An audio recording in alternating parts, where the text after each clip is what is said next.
सीतापुर गांव में छगन अपनी पत्नी सुजाता के साथ रहा करता था। छगन मजदूरी करके अपना घर चला रहा था। वहीं छगन की पत्नी सुजाता भी थोड़े बहुत पैसों से अपने पति की मदद कर दिया करती।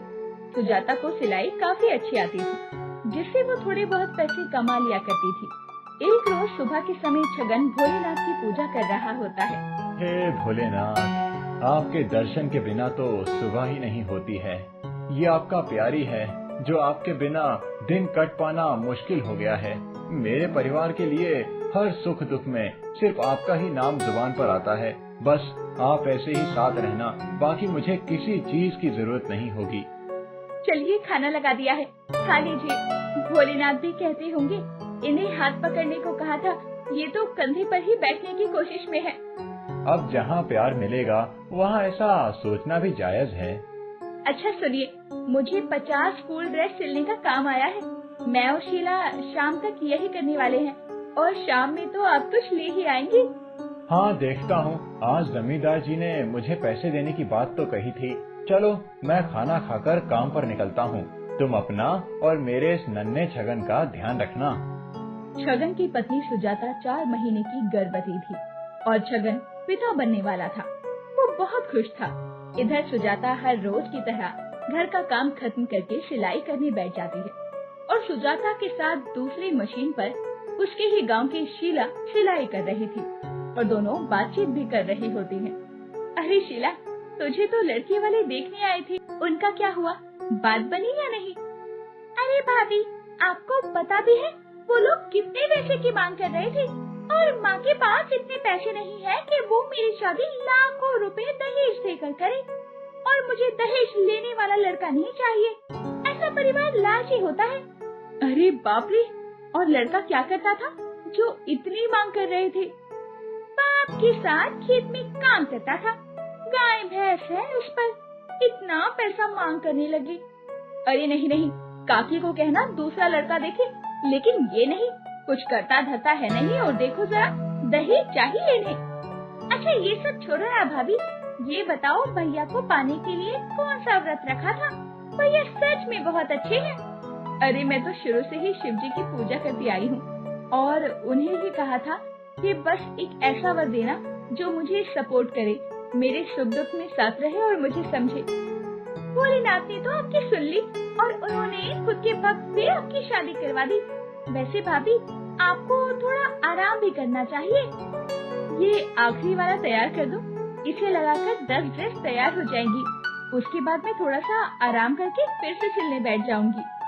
सुजाता बहुत मेहनती थी, वो इस परिस्थिति में भी काम कर रही थी, लेकिन ये सब छगन के पड़ोस में रहने वाले गगन को रास नहीं आता कि छगन तो कमा ही रहा है, लेकिन उसकी पत्नी भी खूब मेहनत कर रही है।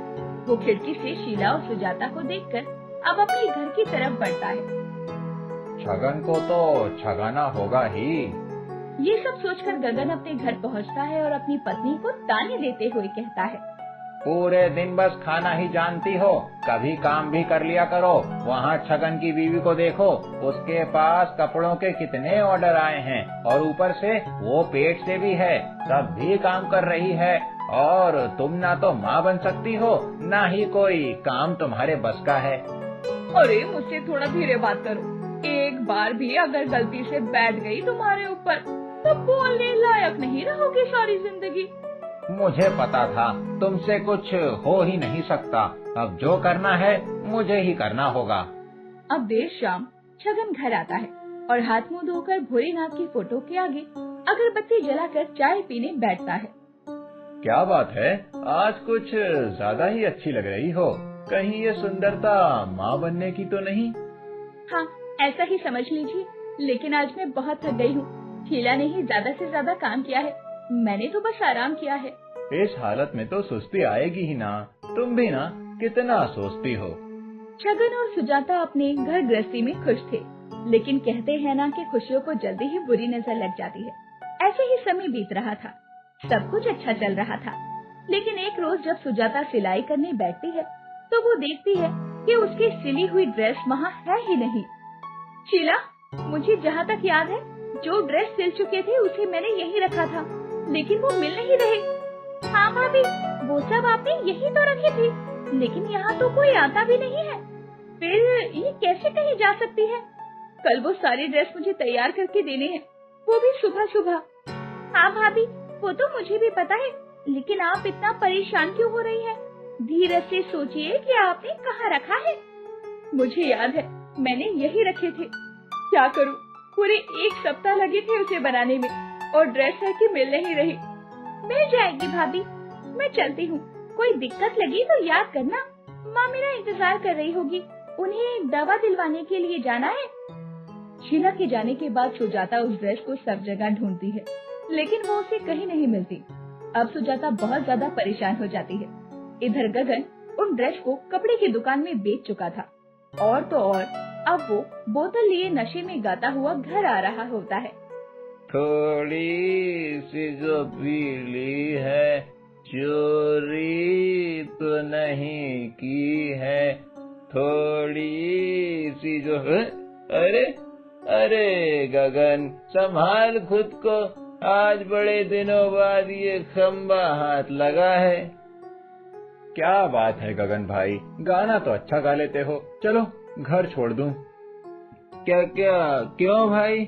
नहीं नहीं, मैं खुद चला जाऊंगा, मुझे अभी इतना नशा नहीं हुआ है। वो तो दिख ही रहा है।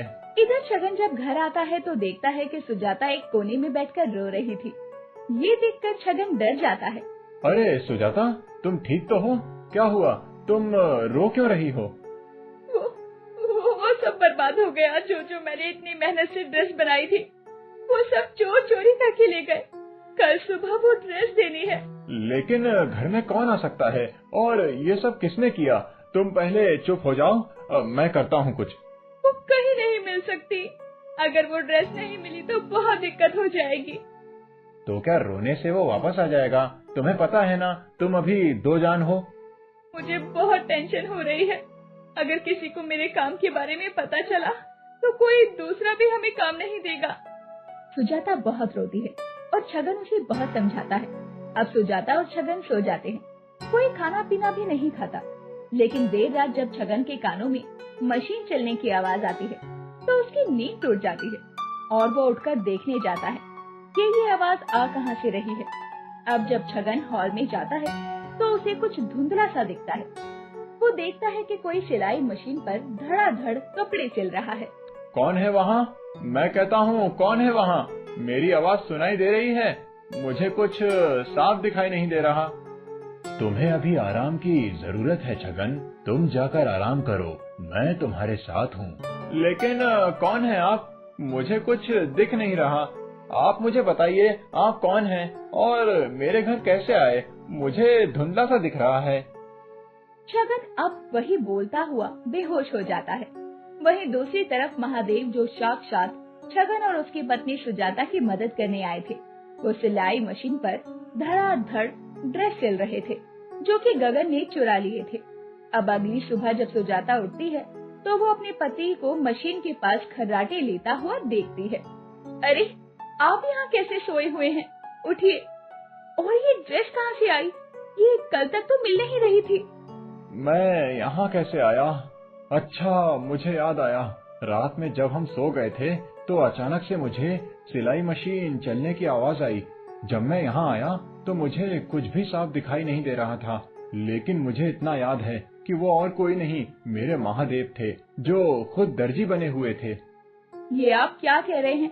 ऐसा कैसे हो सकता है? क्या ये सच है? अगर ये सच है तब तो ये ड्रेस यहाँ सिलकर रख कर गए हैं वो। देखा, मैंने कहा था ना, हमारे महादेव हमारे साथ हैं, वो हमें हर मुसीबत से बचाते हैं, और आज भी उन्होंने हमें बचा लिया। हर हर महादेव। इतना कहने के बाद छगन की आंखों में आंसू आ जाते हैं और वो महादेव की फोटो के आगे हाथ जोड़कर महादेव का धन्यवाद करता है, और दोनों का महादेव के प्रति विश्वास और भी ज्यादा बढ़ जाता है। बोलो हर हर महादेव।